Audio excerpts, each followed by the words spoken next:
Residential girls హాస్టల్లో Munugode MLA Rajagopal Reddy తనిఖీలు నిర్వహించారు. చౌటుప్పల్ గురుకుల పాఠశాలని తనిఖీలు చేయడం జరిగిందన్నారు. ఇక్కడ విద్యార్థులు తమ సమస్యలు తనతో చెప్పుకోవటం జరిగిందన్నారు. ఇక్కడ సమస్యలను చూసి తనకు చాలా బాధగా ఉందని, ముందుగానే తనను క్షమించమని విద్యార్థులను కోరుతున్నానన్నారు. ఒకే రూమ్లో 20 మంది విద్యార్థులు ఉంటున్నారని, పాఠశాల అపరిశుభ్రంగా ఉందని మండిపడ్డారు. ఒక బాత్రూమ్ను 10 మంది విద్యార్థులు యూజ్ చేస్తున్నారన్నారు.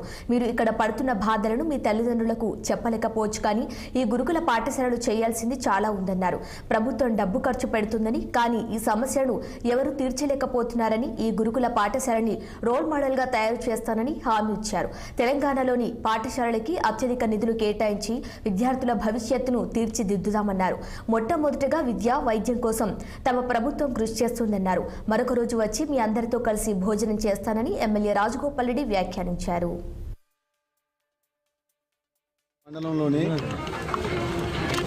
11 ఎకరాల విస్తీర్ణంలో ఏర్పాటు చేసిన గురుకుల పాఠశాల ఈ నియోజకవర్గంలో, మునుగోడు నియోజకవర్గంలో చాలామంది పేద బాలికలు కోసం అని చెప్పి 1983లో పెట్టిన హాస్టల్ రెసిడెన్షియల్ స్కూల్ ఇది. ఇక్కడ చాలా రోజుల నుంచి కొన్ని సమస్యలతోటి పిల్లలు కూడా ఇబ్బందులు పడుతున్నారని తెలిసి దీన్ని తనిఖీ చేయడం జరిగింది. ఈ పర్యటనలో కొన్ని సమస్యలు మా దృష్టికి తీసుకొచ్చిండ్రు.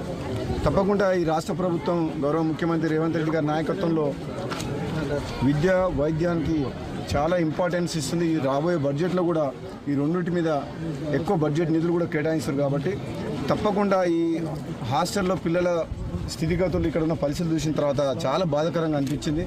ముఖ్యమంత్రి గారి దృష్టికి తీసుకెళ్ళి వీళ్ళకు డైనింగ్ మన ఛార్జెస్ ఏదైతుందో, మెస్ ఛార్జెస్ ఏదైతుందో